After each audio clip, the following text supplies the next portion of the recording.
원인 모를 대폭발. 그것은 지난 1908년 6월 30일 러시아의 중부 시베리아 퉁구스카 강 근처에서 원인 모를 엄청난 폭발 사건이 일어났다. 하늘에 나타난 조그만 불덩어리는 잠시 후 길다란 불덩어리로 변하여 벼락치듯이 내리꽂혔고 굉장한 폭음이 울렸다. 이 폭발 사건으로 65km 떨어진 바나바라 마을에 있는 건물의 벽이 무너지고 유리창이 박살났으며 사방에 불길이 치솟았다. 120km이나 되는 밀림의 초목이 다 타버렸고 그 주위에 3500km에 이르는 수목들이 쓰러졌다. 사건이 발생한 퉁구스카 강 지역은 여름에는 기온이 올라가 늪지대가 되고 겨울에는 기온이 낮아져 외부와의 왕래가 드문 곳이다. 게다가 당시 1차 세계대전과 러시아 혁명 등 러시아 국내외의 상황이 혼란스러웠기 때문에 이 사건은 당시 외부로 거의 알려지지 않았다.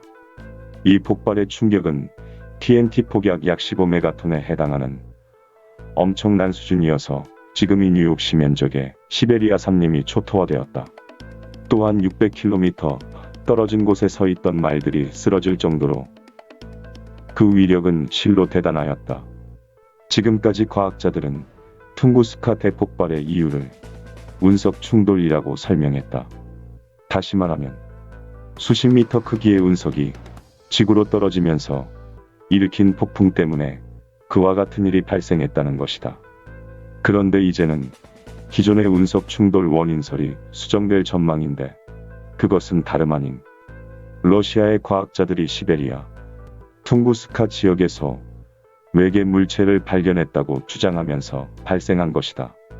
AFP 통신이 러시아 인테르팍스 통신을 인용 보도한 바에 따르자면 퉁구스카 폭발의 원인을 연구하던 러시아 과학자들이 폭발이 일어났던 강변 지역에서 외계의 기계 장치, 잔해로 보이는 물체를 발견했다는 것이다.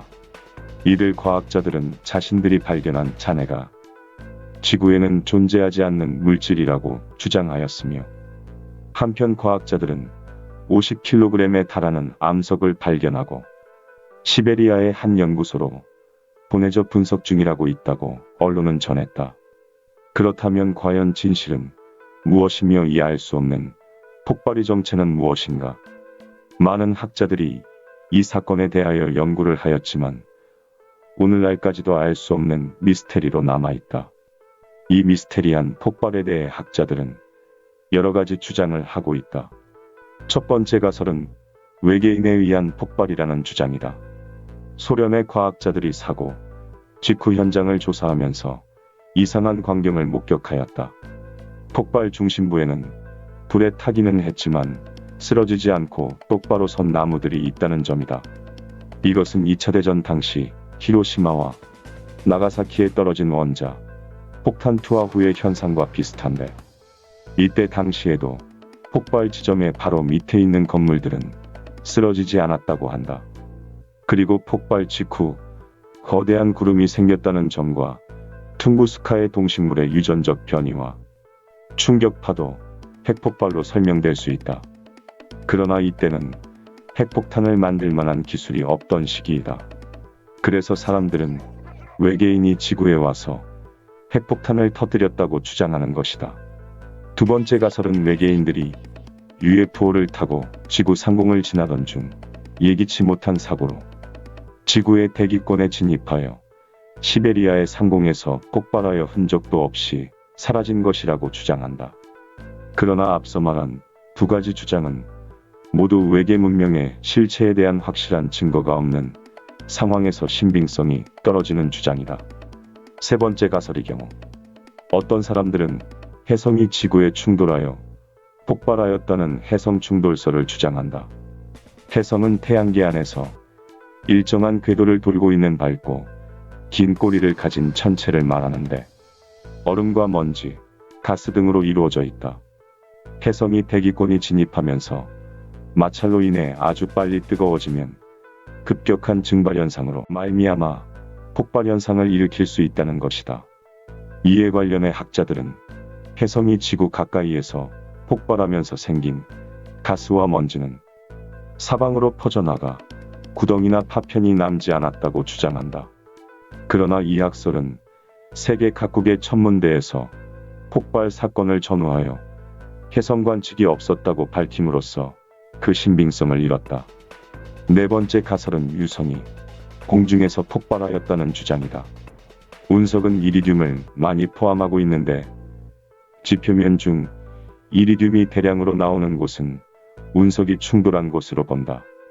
그런데 시베리아 대폭발 현장에서 비정상적으로 높은 이리듐 원소가 흙 속에서 발견되었다. 깊게 팬 구덩이가 없는 것은 유성이 지상에 떨어지기 전에 공중 폭발한 것이라고 한다. 또한 폭발이 일어난 1908년 6월 30일에는 베타 토리드 유성우의 궤도와 지구의 궤도가 교차하는 날로 유성이 비처럼 지구 대기권에 쏟아졌다는 것이다. 고온에서 녹아 액체가 된 유리를 차가운 물에 넣으면 산산이 터져버리는 현상과 같다는 이 유성우 이론은 폭발 현장 그 어디에서도 운성이나 유성의 조각을 발견할 수 없다는 것이 흠이다. 다섯 번째 가설으로는 블랙홀이 통과하면서 주변의 물체를 끌어들였다는 주장이다. 블랙홀이란 우주 공간에 있는 중력의 크기가 무한대에 가까운 천체를 말한다.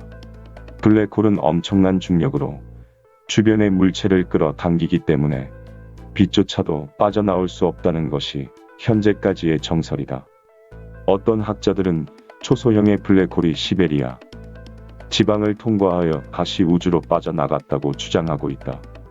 블랙홀이 지구를 통과했다면 시베리아 반대편 지역이나 아이슬란드와 뉴펀드랜드 섬 근처에서도 시베리아와 같은 현상이 발견되어야 할 것이다. 그러나 그 어디에서도 블랙홀의 통과 흔적을 찾을 수가 없었다. 이러한 가설들이 서로 주장되어지는 가운데 시베리아 대폭발이 일어난 지도 벌써 한 세기가 지나갔다. 하지만 그러한 여러 가지 주장들 속에서도 그 폭발 현장을 완벽하게 설명하지 못한다. 과연 그 폭발의 원인은 무엇이었단 말인가? 아직 인류가 모르는 일과 설명할 수 없는 것들은 너무나도 많다. 여러분들의 생각은 어떠신가요? 스스로 생각해보는 것이 중요합니다. 한 가지 사건의 진실은 언제나 한 가지입니다. 오늘도 끝까지 시청해주신 분들께 감사드립니다. 다음에 다시 들러주세요.